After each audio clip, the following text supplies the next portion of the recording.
have to be great, though. I mean, that's just the reality of it, because it's so hard to sort of find something new that you really love. Conversely to that, it's really hard for the artist to find an audience that will love them. But ultimately, we need talent on that stage that can sell $100 tickets, $120 tickets, north of that.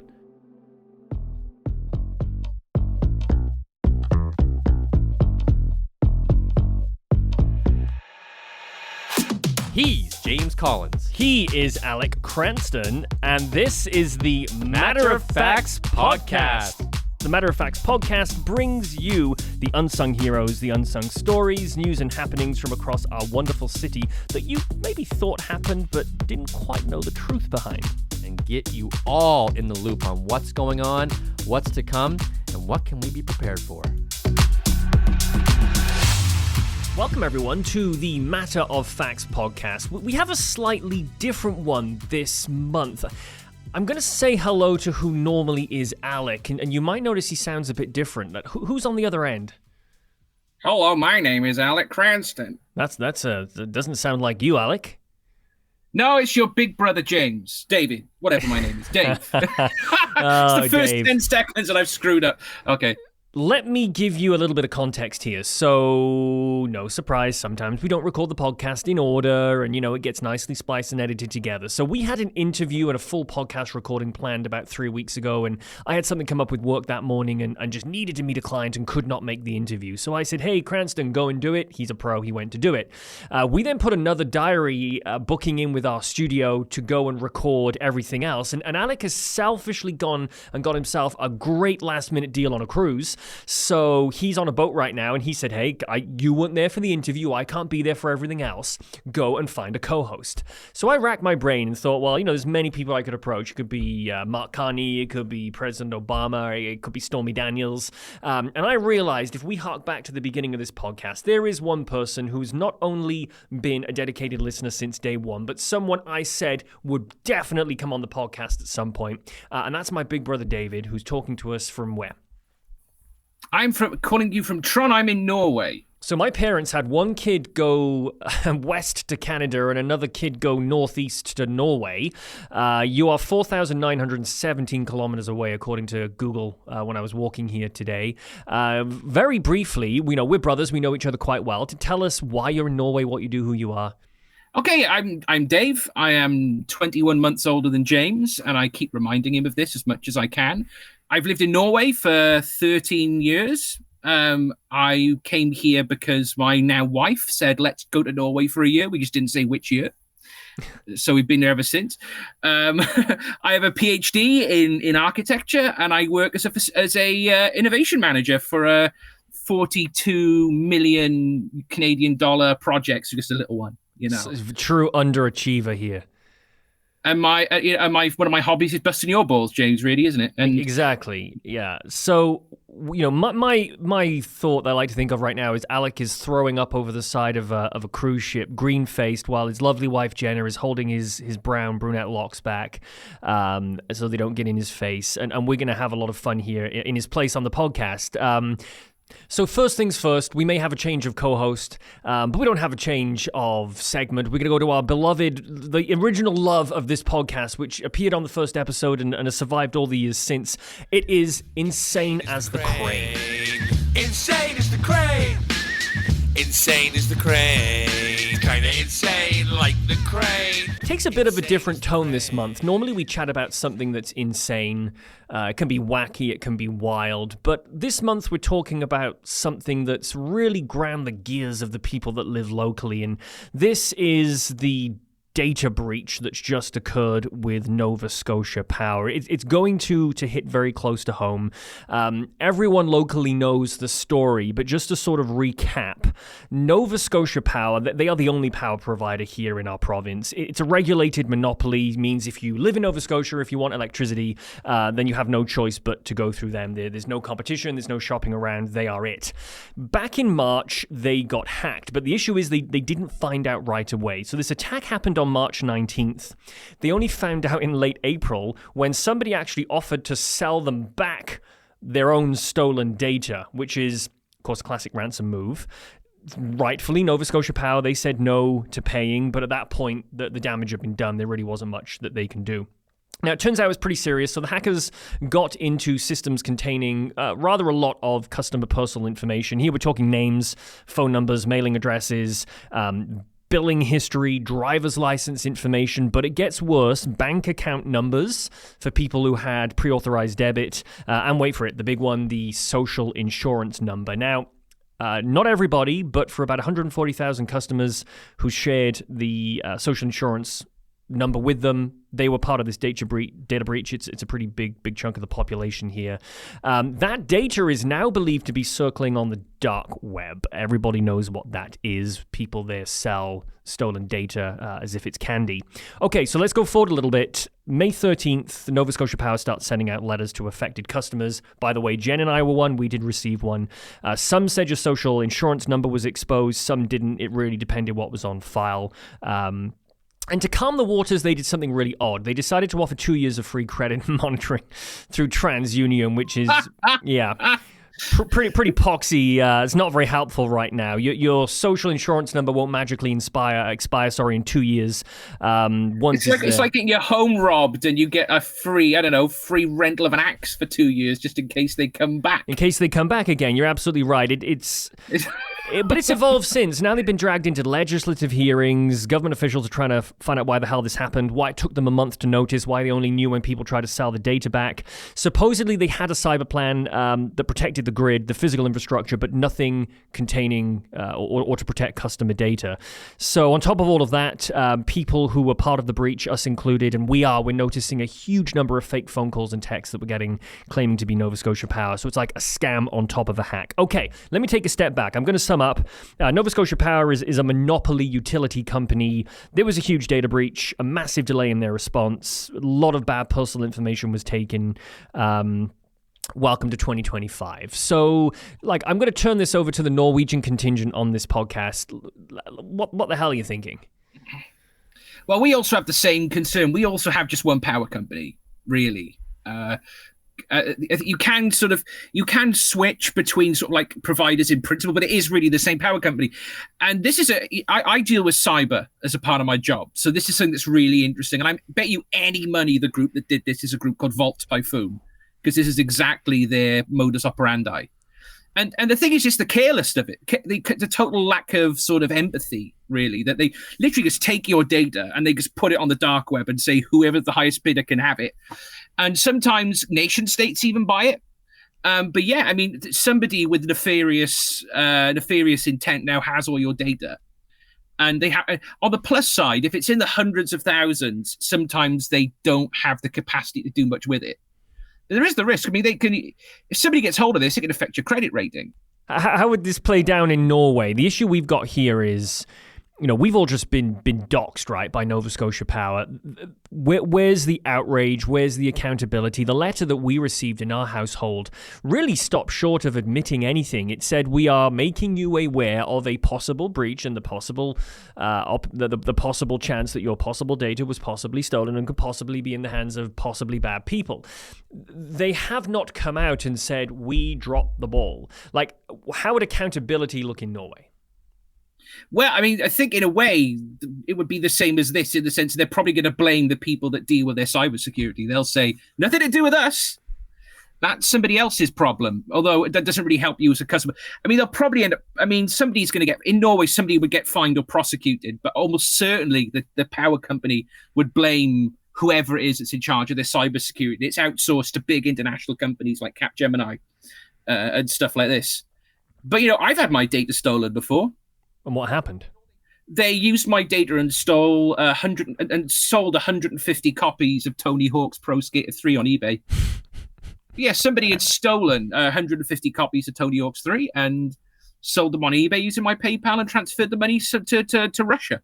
So you couldn't intercept and take the money that they sold from the PayPal account into your personal bank account. That's the way you could have turned this into a winning situation. They changed my password on both accounts, so it just went. I just woke up one morning. They changed it from 12345 to 9876. No. 1876 Dave with a capital D. I mean, this is my issue with this. Okay, they waltz in. They steal everything. They sit on it for 5 weeks. They create a lifetime of risks. And we're captives of a monopoly here that can't secure its own systems, right? So I was thinking about this. Like, this is gross negligence from a utility company that's allowed to be the only game in town. That's inherently wrong. What do we do here? Do we delay payments en masse? Do we all just say we're not going to pay our bills unless you guys get this straightened out? Are they going to do at some point? Can we demand a forensic third-party audit? Like, I think we need to start asking real questions about why we still allow a for-profit monopoly to run essential infrastructure in 2025, because to me, there needs to be a class action lawsuit. There needs to be political fallout. But instead, they're hoping that we're just going to keep paying, we're going to shut up, and that this is going to go away. And to be honest, I'm afraid it will. Yeah, and I think that they know perfectly well you can't go elsewhere, right? Like, let's look at the UK where we grew up. Talk a bit about how it is in the UK. In the UK, you can pick from anything up to 15 different providers, and they literally like fight each other to see who can get the cheapest deal. So it's all. Nobody comes in and puts a different plug in if you change provider. It's just who administers it. But there have been cases of not so much cybersecurity threats, but like poor infrastructure, and people have en masse just gone. Because in the UK, you don't have to sign a contract. You just got to give 2 months' notice. So you could basically terrify a company into backing down. And obviously that's not the case with Halifax, is it? That they've got you by the nuts.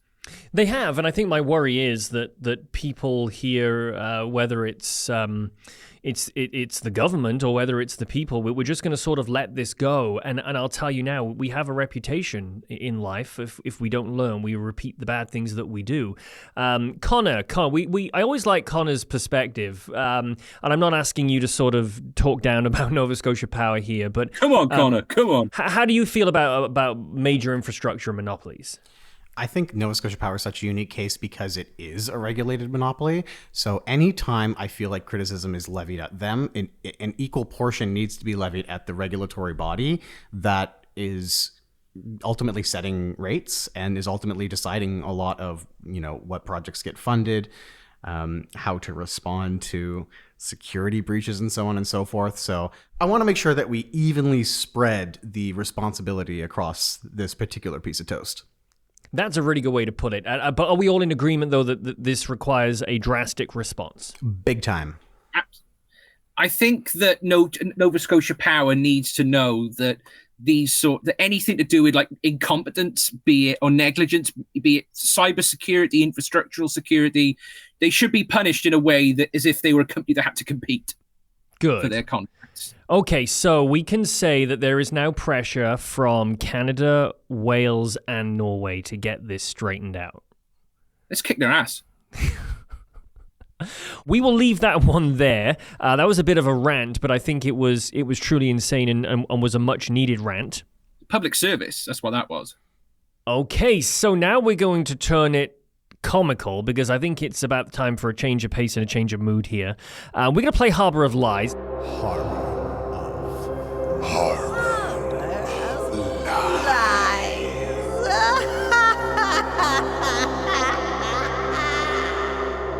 Normally, this is Alec and I. We quiz each other. We make a statement or a story that we claim to be true, and the other person has to ask questions and decide whether it is true or whether it exists in the Harbour of Lies. And you're the victim this month, Dave. Are you ready?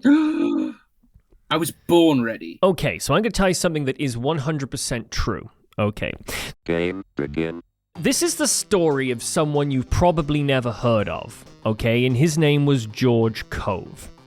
He was a guy 100 years ago, right here in Nova Scotia, in Amherst, who may have invented solar power as we know it. Now, around 1904, Cove built what he called the solar electric generator. This was a rooftop system that used sunlight to charge batteries and small appliances. And get this, he wasn't tinkering in secret. He was actually publicly doing it right here in a building in downtown Halifax, steps away from where I'm recording this right now. Now, word spread, and some investors in the US came calling, so Cove moved to New York, raised about $160 million in today's money. He formed a full-blown company. Newspapers around the world were touting him as a genius. And then, out of nowhere, out of nowhere, he gets kidnapped. And there's a story about the kidnapping which goes like this. In 1909, he was abducted in New York by men who offered him $25,000 and a mansion if he would walk away from his solar development, and he said no. Now, they let him go, but just to add to the chaos, they dropped him off and tied him up in the Bronx Zoo. No joke, okay? Now, he blamed a former investor. Others claim the whole thing was a stunt. Few conspiracies flew, and honestly, maybe some of them had a point. Some of them believed it may have been oil interests that were trying to squash the technology to preserve the mineral. But either way, it worked. The company collapsed. He ended up getting caught in a stock scandal, and after that, he disappeared. Nobody knows where he went, and tech went nowhere. But here's the gut punch for this one, okay? Cove Systems use many of the same ideas behind modern solar power. Now, had it taken off then in the early 1900s, it could have been widespread by the 1970s. But instead, of course, it all got buried. So we'll recap. Halifax-based investor built rooftop solar system in 1905. He gets kidnapped, he gets dropped off and tied up at the Bronx Zoo, and the world just forgot about him. So I'm claiming that story to be 100% true. And it is now over to you to try to pick away at that story and try to figure out if you think it's real or not. This just reminds me of the time that when we were kids and you told me the button on the microwave would make the microwave explode, and I believed it for like 3 years. And you didn't touch the button on the mic, and you did. Well, it didn't explode. So there you go. It may have been true. It's that little sticker on the microwave that says how many watts it is, and you said don't touch that, it'll explode. So I didn't touch it like ever. Well, what are you leaning to? Like, what are you initially leaning toward with that story? The timing is. I know. For the listeners, I work with solar, so this is probably why you picked this particular story from Halifax history, assuming it is. So the timing's about right for the first, but like George Cove just sounds like the most made up name in the world. I think it's like calling somebody Bob Halifaxton or something like that. Like it just sounds so, but then again, there's other bits like putting him in the zoo does sound like the kind of thing the mob would do. Like I could see a situation where the mob would dangle somebody over a tiger's cage, saying, "Give me the money." Go on, you're able to question me on this. Yeah, tell me again about how he did the solar experiments. Tell me that again. About how he did the solar experiments. Okay. Yeah, how, the ones he did in Halifax. So, because I'm claiming this to be true, I'm going to, pretend I'm Googling right now and finding stuff.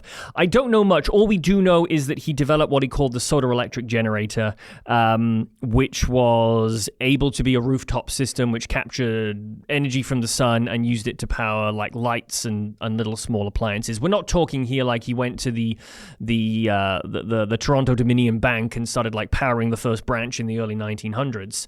But he... That's what my research will tell you. Now, you have to decide if that's real or if this is BS. I mean, everything I'm telling you here is true, but I could have just invented this story because I know you know a lot about solar, and I knew it would throw you, and it's a double bluff. This is on you to ask questions. Obviously, I'm not a Halifaxite. I've been to Halifax, and Haligonian, sorry. I've been to Halifax, and I love your city. Is he? I mean, he's maybe not as famous as Max Pass mascot. Guy, the Mac Pass, the Mac Pass mascot. Mac Pass, yeah. But amongst people who know about engineering in Canada or in Halifax, do they know who he is? I would, he supposedly invented a photovoltaic panel is the phrase 40 years before anyone else. So I'd say for anyone in that industry, if my story's real, which I'm telling you it is, then he's pretty well known. I mean, so have you heard of George Cove, which you claim is like calling somebody Bob Halifax, or could be true? I just think that just George Cove sounds like... Isn't there a place called Peggy's Cove? Yeah, so you telling me that I botched this attempt at Harbour of Lies specifically based on the name. I screwed up at the first hurdle, but of course I tell you it's true. No. I think it's just a case of... Okay, the bit I can buy into is the date of the first solar experiments were done around that time, right? So that's not ridiculous. It took the invention of plastic really for solar panels to become viable. But the first experiments were done in the 1880s, 1890s. I could see a situation where somebody would want to terrify somebody by locking them in a zoo, particularly in New York. I could see that being something people would do. And do you think they would try to pay him money plus house in order to let it die? Yeah. That's what's been done. I mean, Thomas Edison did that. That's not. But I kind of feel it belongs in the Harbour of Lies because I think the last name Cove just sounds just like it's like calling yourself like you say. My name is Nova Halifax or some crap like that. No, this is I think this is firmly treading water in the Harbour of Lies. Okay, so I always ask Connor as well. What do you think the merits and the downfalls of this story are? I personally have no trouble believing the name George Cove exists in Nova Scotia. That is so on brand for us culturally. I was on the fence up until the part where oil industry cronies kidnapped him in New York City and threw him in a zoo. That also sounds on brand. It does, okay. For the oil industry. So I think to add to the plot, I'm going to say that this is real. Okay, so we've got one person who says it's real, and I will formally ask you, Dave, is that story true or does it exist in the Harbour of Lies? You've already given us your response, so you will tell us that it exists in the Harbour of Lies. And the story is true. Really? 100% true. Boom. Even a guy called George Cove. A full Wikipedia page. There's a black and white photo man, I gotta of get him. my phone and look this up whilst we're talking. I can't. This is a 100% true story. I will also tell you Halifax was the first city in North America to be completely lit by the electric light. I did not know that until yesterday. I almost had that as the Harbour of Lies story, but I didn't. We were the first city. But yes, the photovoltaic panel was potentially first invented in Halifax, and a mysterious story as to how it came to drop off into the middle of nowhere. George Cove, my God, is I guess this image of like we're having the Coves over for dinner. It just sounded weird. James, to be fair, your ability to lie to me is maybe bordering on the sociopathic, but yes, I bow in awe. So we have a bonus Harbour of Lies. We have a guest host, and I figured this was the perfect time to do it. But we're going to keep this one extremely brief. There's no long backstory. I'm not going to make you ask questions. I just want a yes or a no. I'm going to play you something that you, first of all, when the clip finishes, and we'll only play like maybe 10 seconds of it or whatever, you got to tell me what it is and where it's from. Go. You took me by the hand, made me a man. That was So there are fans of a particular show that will know it. Dave, you know, what is that song? It's that dreadful country song that Hunter sang in that episode of The Office where they have the house party, isn't it? And Jim steals the CD. It is the song in The Office, which is performed by Hunter, Jan's suspiciously young ex-assistant, which contains the line, "You took me by the hand, made me a man," which crossed a few HR boundaries and many believed was this transformative night in his life. So here's the quick question for Harbour of Lies, is that song was written in Halifax by a Haligonian artist. And that's all it is. Oh, I believe that's true. I can completely believe that's true. Okay, no Harbour of Lies, that's real?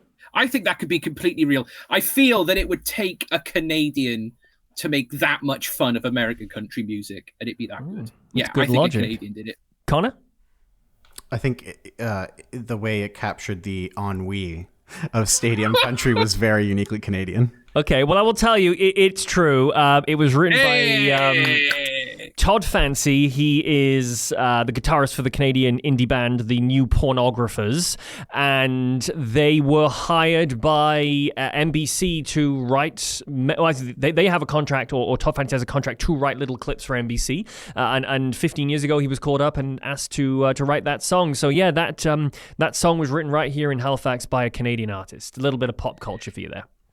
Yeah, I just don't think an American could have done something that bad that sincerely, because it's meant to be like dreadfully cringe, isn't it?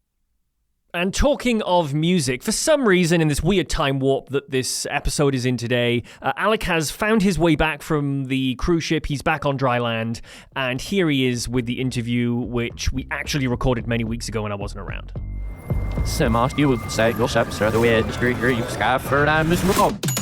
We are here today with our special guest, Louis Thomas, who is the president and CEO of Sonic Entertainment Group, a Halifax-based company that's shaped the local music scene for over 2 decades. Under his leadership, Sonic has grown into a powerhouse with multiple arms, Sonic Concerts, which brings major acts to Atlantic Canada, which we will talk about today, Sonic Records, an indie label, and the Sonic Temple Recording Studio, and a music publishing division. Louis has spent over 30 years in the business, starting out managing East Coast legends such as Great Big Sea, and now with Alan Doyle, Matt Mays, Matt Anderson, Adam Baldwin, Fortune Ones, and has been involved with Mike Smith of the Trailer Park Boys and his band as well. He's received the Industry Builder Award from the ECMAs and is known for putting Halifax on the map as a serious live music destination. This summer, he's one of the key players, bringing blockbuster acts like Nickelback, The Killers, and just announced today, as we record this, Lenny Kravitz, to Halifax for the new Halifax Music Fest. Louis, welcome on the podcast. Thank you. Thanks for having me. Absolutely. So you've been in the music business for around just over 30 years. How did this all start for you? What brought you into that, and kind of how did Sonic Entertainment Group get its start? Initially, grew up in St. John's, Newfoundland, played in a band.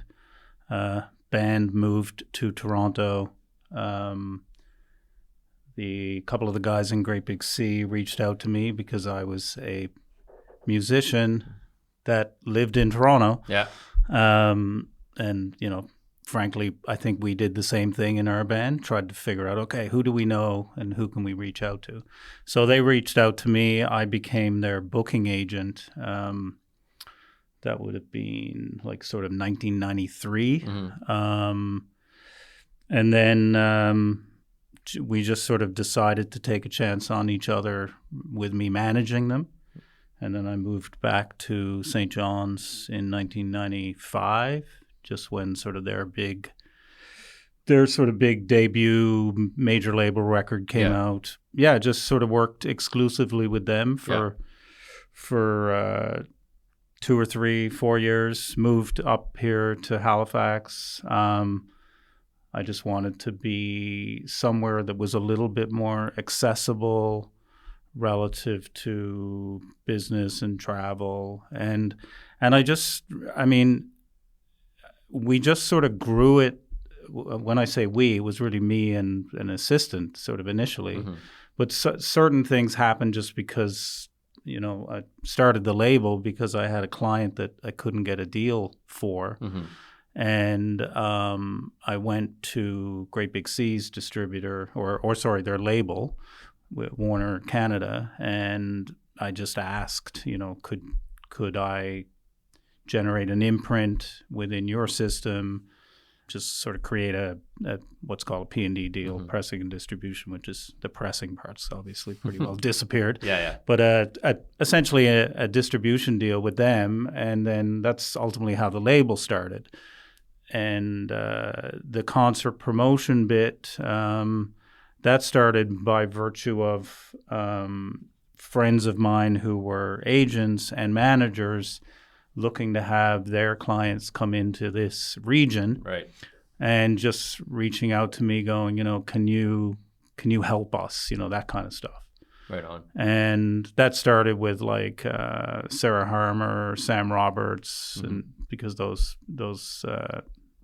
team of those artists were very close friends. Yeah. And it just really expanded from there. I mean, we were trying to be in a position that we could cover off, 3 or 4 markets if someone wanted to come into the region and right. they felt like it was done, we were presenting it properly, right. I guess. And then obviously we had a try at a few festivals, sort of a couple of summer Sonics, mm-hmm. Which were good, but they were, festivals are super risky. Yeah. Very expensive. So we tried them and then sort of stopped trying them. Yeah.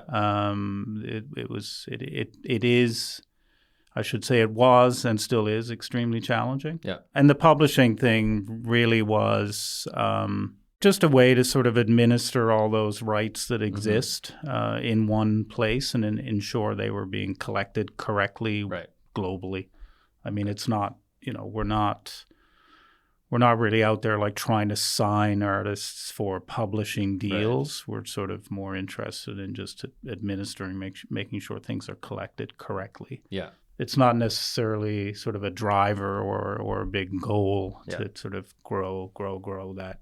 I mean, if there's an artist I think that we believe in but aren't necessarily ready yet, but sort of from a songwriter perspective, then we may get involved in it. Yeah. But the live bit is sort of my bread and butter, and I say that from an artist manager and sort of on the concert promoter bit. That's the stuff that I still really like that. Yeah. I love going to see things that are sort of like you can tell they're ready, ready for prime time, but they haven't really burst yet, and that stuff is super exciting. I was gonna say it must be kind of fun, kind of being out there, and when you say going to watch concerts or going to watch smaller shows, never knowing what you might discover or who you might find. And like you said, somebody that might be near there and ready to make the jump. I mean, some of the artists you mentioned that you represent are incredible artists, and I know a lot of people that are big fans of them. So dealing with all those different kinds of artists who, some of them have similar styles, some are different personalities in the way they go about it. What's it like kind of balancing that and balancing multiple different artists all at the same time that kind of have maybe everyone's got a bit of a different career trajectory maybe, or a different goal in mind? We consume music, we consume it similar and so much differently these days, as I'm sure you know. Yep. I mean, depending on your age. But word of mouth in the sense that, if your peers tell you to check something out, or you got to check this out, we just do that differently, right? Yeah. We do it now sort of through socials and Oh, Insta and all that stuff. But, prior, 20 odd years ago, we would essentially do the same thing. Mm-hmm. It's just the mechanism of doing it was differently. Yeah. I mean, I think ultimately, what we're trying to do is we're trying to first and foremost help the artists be as great as they possibly can, and that piece is super hard. There's no question. Yep. There's certain artists that can do that on their own, and there's others that need encouragement in different kinds of ways. Right. Some people can handle the hard truth. Other people can't handle. It's very different, and everyone's different. I mean, I do feel like I've got pretty good relationships with all of them, and frankly have a great team. It's not by no means about me. But I think that's the key, is you have to be really great at whatever it is you're doing and double down on it as well. You know? Like we do find people are, I think you get bogged down sometimes in chasing things when in actual fact, identify what is resonating with your audience or your fan base and then really just double down on that. And you have to be great though. I mean, that's just the reality of it. Yeah. You end up sort of going back to soundtrack of your life sort of thing, because it's so hard to sort of find something new that you really love. Conversely to that, it's really hard for the artist to find an audience that will love them, right? And so, but I think it starts with great at the end of the day. And it's like you said about kind of changing over time and how we consume music, consume the medium, and artists having to kind of also change maybe the way they do things as we progress in society. Like, one TikTok video, one viral video, and it could change someone's career. It's an interesting point. I mean, it's very different. I mean, I remember, looking at say a marketing plans, early days of Great Big Sea, and it was like heavy print. You'd make a very expensive music video. You'd fucking hope to hell that Much Music would put it in at least a medium or heavy rotation. Yeah. Because ultimately Much Music really at the time was the national radio station. It wasn't the national music video station. It was very much the national radio station. Right. It really was a driver of what radio did. The simplicity of the 4 or 5 things that you had to do then versus now, you really need an artist to be so engaged but you need to find something that's very organic and real that is resonating as well, because there's a lot of people that are obviously the content creation piece is there's a fine line with the content creation, right? Where are you making a TV ad here, or are you is it genuine, organic? Yeah, this is about me, Absolutely. But my point is the artist needs to be so available now. Yeah. Right. I saw online yesterday kind of a prime example, the All American Rejects, who I remember listening to them when I was like younger, and they were really good. They were big time, and kind of didn't hear from them for a while, but now they're doing house parties and like university house parties and basements of bars, and they're charging $5 or they're charging nothing, and people are coming in and listening to their songs, and they're hitting a whole new generation, a whole new fan base right now because of that, and there's this big resurgence. So it's really cool to see that adaptability. Yeah. So going back, I want to talk about the Halifax Music Fest coming up. Great, next love to month. talk about it. So really excited about that. Some pretty big names. Yeah. I just want to kind of know what goes into organizing such an event like that and getting names like that to come to Halifax and to perform. I think Nickelback was here almost 2 decades ago, around that time. Yeah, we partnered on that show. That was the easiest one. Really? That's the one I'm going to. Yeah, I mean,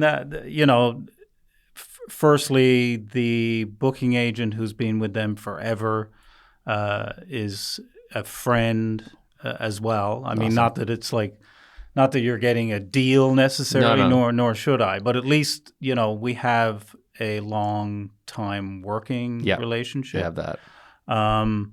The band really wanted to play Halifax. They hadn't played Halifax, to your point, in a while. They had played Moncton, I think, 5 or 6 years ago. Mm-hmm. So that was easy, and it was just really, and they were even flexible with their date, so we could have sort of landed that on a different, maybe on the Saturday instead of the Friday.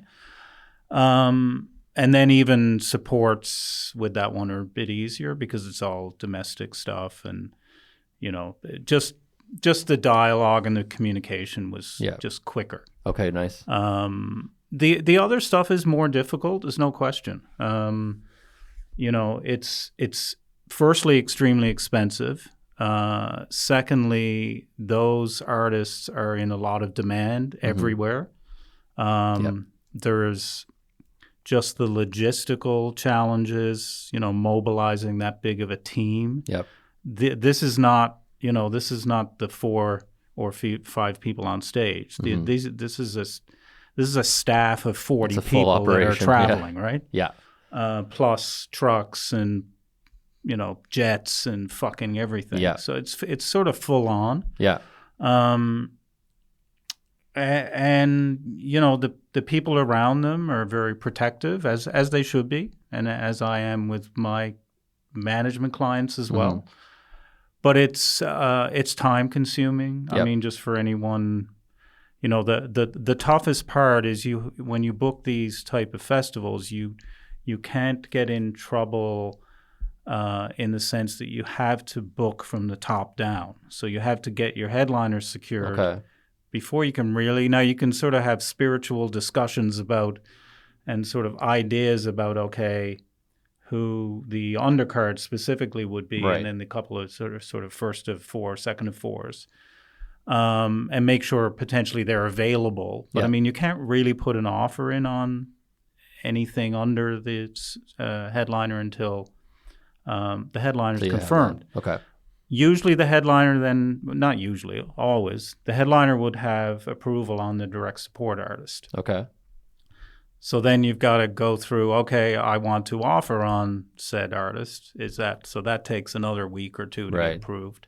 It's just a long process. And a lot of times, you'll have an offer in on a headliner. And Nickelback no different in this comment. So I don't want to just pretend that, Killers and Killers and Lenny or anything like that. Yeah. It's just the reality is, it's a bit of a game of whack-a-mole with how to route stuff, how certain, if they're playing sheds, like sort of a larger amphitheater in America that's routing into our festival date, they might be in 3rd or 4th position on that hold, so they have to challenge through to get the availability. Okay. It's just a lot of sort of, bit of waiting on other people to make a decision before you can make a decision. And then from our perspective, and again, this is only the booking, the talent part. Right. From our perspective, if we're seriously interested in an artist, we're also motivated to wait a little bit longer, I mean, the perfect situation is you get a quick yes. The second best situation is you get a quick no. Right. Right. Just move and then on. you can just move on. But it doesn't, in practical, it doesn't work that way. Right. And I mean, even the Lenny bit, we were waiting, we had another offer in on something as far back as when we announced the Friday and Sunday. Right. And it kept getting extended. Then it finally got a pass, and then we went back again, and then it sort of stayed there for a little bit. Yeah. So that's just what happens. And I mean, thankfully I don't pay any attention to social media, but I get people calling me, "Oh my God, you never heard what these guys are saying." It's like, I don't really give a shit. Because it can't be the driver to my decision making. Yeah, 100%. But I don't think some of those people realize like this could be an 8-10 week process, and then you get a no.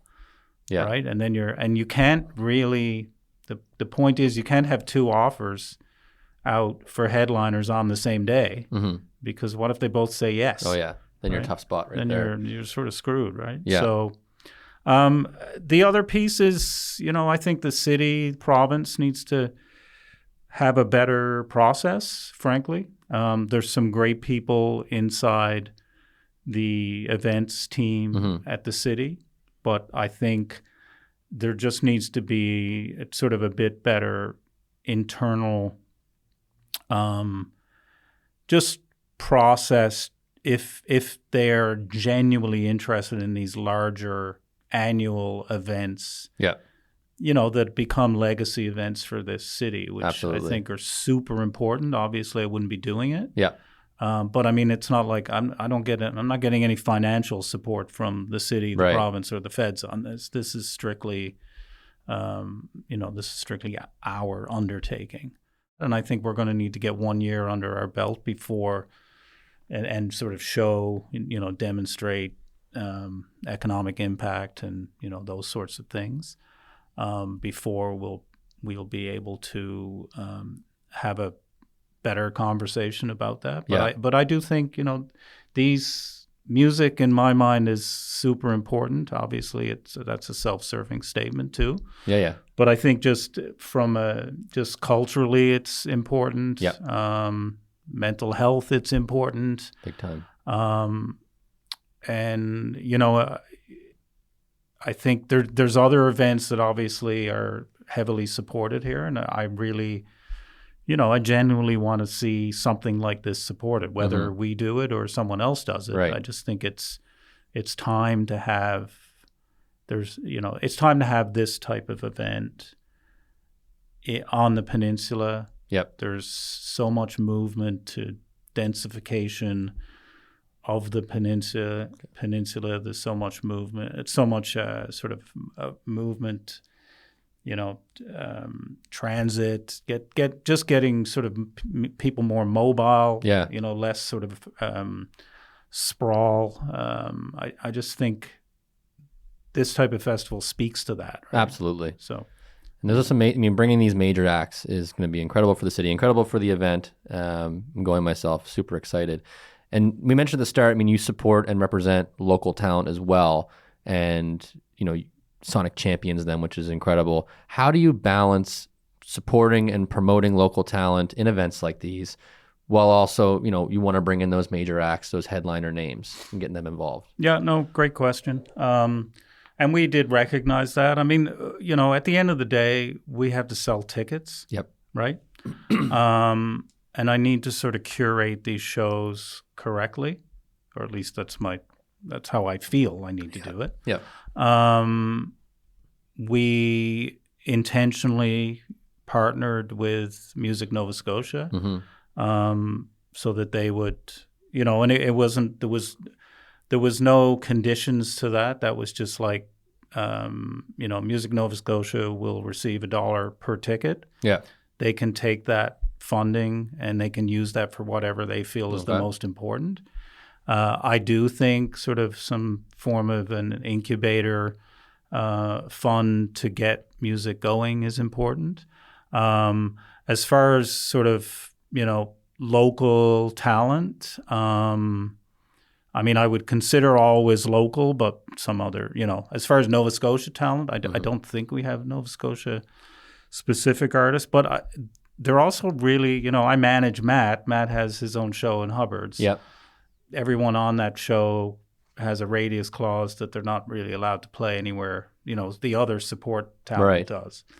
So it's not like, okay, I wouldn't feel right about Matt then being on, say, Lenny's show, for instance, because I've already told, say, Sheepdogs that they can't do anything else in Nova Scotia. Right. So that doesn't feel Okay.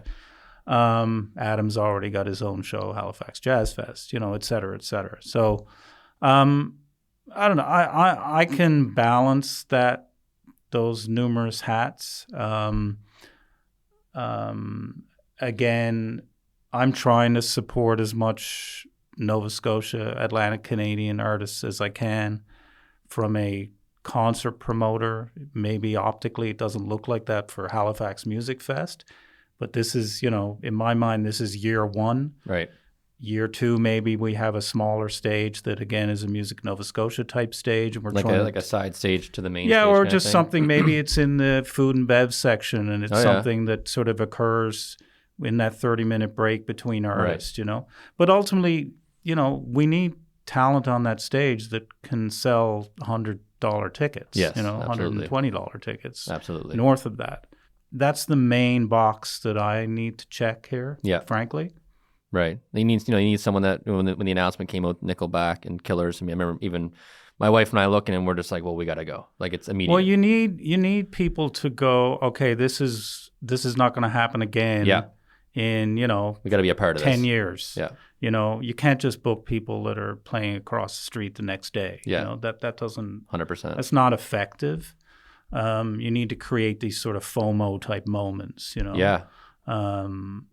So, I mean, it's a struggle too, because I do genuinely want to support it. And again, we had those discussions like, okay, let's try to support it more from a grassroots level. I mean, this is a pretty big event coming up next month, so it's going to be incredible. Really cool to see how it goes. Like you said, year one, watch it grow over time.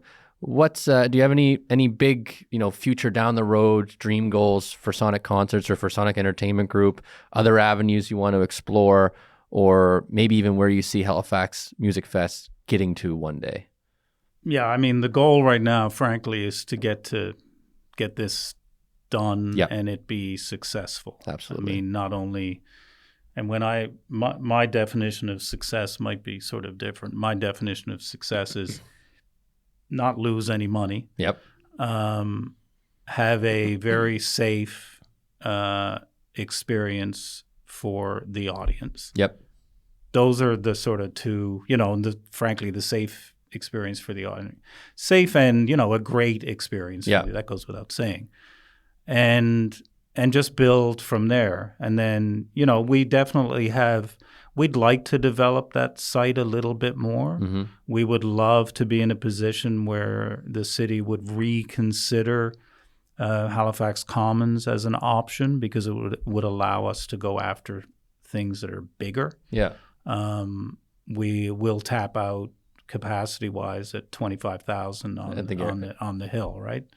That would be our goal, is to be able to grow something that you can get to the Commons, and you can probably have like 30, 35. Yeah, and you can go after some bigger artists. Yeah. Sort of the biggest artist in the world. Yeah. And, but that requires a huge buy-in, and I don't mean a financial buy-in, I mean a sort of spiritual buy-in from everyone. And that includes, all the hotels, the city, the province, even the feds in the region. Yep.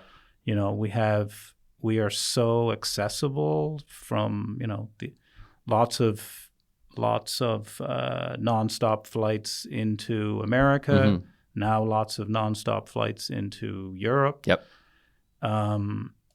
We're that venue, Commons included, is a 5-minute walk from most of the hotels and, yeah. and restaurants. Like from an artist perspective, and you'll see this, I'm sure, on that weekend once everyone lands here that hasn't been here before and gets, because most of them will be in 2 and 3 days early, Right. and they get to experience it, and you'll see lots of social engagement on it. Yeah. I think that, people will realize the notion of just sort of walking to the site, artist and audience alike, just those sorts of things. I mean, my hope is people will, discover and or rediscover the city a little bit and understand sort of what's so great about it. Absolutely. I mean, you mentioned earlier you came in from Cole Harbour. I live on the peninsula, so I have a different perspective of it because I don't generally, unless my kids are playing sports in Cole Harbour, generally don't go to Cole Harbour. Right, of course. So, I mean, my hope is for people not just on the peninsula also to sort of realize, just how amazing just the downtown is in the peninsula of Halifax. And 100%. I think that's, and as I said, and just the sort of density and the movement to create so much density and have so many people living downtown and walking downtown. They also need things to do downtown, right? Absolutely. So that's my goal. I don't have any bigger, goals on the concert promotion piece than this festival is a pretty big goal. No, it's a big one. And frankly, it's about to happen. I mean, hopefully it'll get bigger, like I said, and we can expand to a larger site. But that'd be fantastic. And then hopefully it gets to the point where it can just sort of live and breathe 100%. On its own a little bit. 100%. So we talked about kind of the evolution of Sonic Entertainment Group and watching how the music industry has changed over the years. My last question for you is, what keeps you excited? What keeps you involved and keeps you wanting to reach for the next thing and just keep going? Yeah, good question. I mean, I still really love it. There's no question. Mm-hmm. Even, there's times when things are unsuccessful, but, that's the beauty of when you sort of love what you do. That stuff it becomes less important, I think. Yeah. I mean, you always hear that sort of notion of, the dream job is something you love doing and you get paid for it. Yeah. I mean, the reality is I'm the last one to get paid, but I still love doing it. The dream, There's lots of young 19, 20-year-olds out there now that are playing music and sort of into it. There's a couple of young bands. So I love seeing that. I was a bit worried about it, frankly, 4 or 5 years ago, because just everyone sort of felt like all I need is a moment and then I have a career, And I think back to the sort of point about sort of being great has to be the goal, right? Sort of good or very good is not really good enough. Yeah. And I think sort of people are starting to sort of realize that again, it's not just about the moment. Those moments are great, but you're a rocket ship one day and then you're sort of descending at that same intensity very quickly. And that's also hard. It's hard on the head too, right? So I'm intrigued by, a lot of this younger talent that's out there. And it feels like people are going to check it out. And I mean, I think that's fantastic. I have a 16-year-old son that plays very well, plays all instruments very well. Nice. And I love seeing that. And that's not something like, go down and do your piano lessons. It was not anything like that. He enjoys it. Just listen to music. Yeah. Listens to lots of different kinds of music. Yeah. And there's no bad kind of music. No. That's the other thing, right? Yeah, absolutely. And I do. I mean, there's certain things that I like that would not be successful at all. But there's nothing. I just think the fact that people are engaged with music is fantastic. It's huge. Yeah. Well, Louis, I really appreciate you coming on the podcast today. Thanks for the interview. Thanks for taking the time. Looking forward to the Halifax Music Fest. Best of luck with that for this year and going forward. And that's all for today. Awesome. Thanks for having me. Yeah, absolutely. Thank you once again for tuning in to the Matter of Facts podcast. But you can get more of us. You can subscribe on any good podcast provider. You can follow us on Instagram at Matter of Facts Podcast. And for all that great feedback and abuse, you can send it by email to halifaxpodcast@gmail.com. And of course, you can always find James Collins and I on the internet. Please do get in touch, and we look forward to seeing you next time.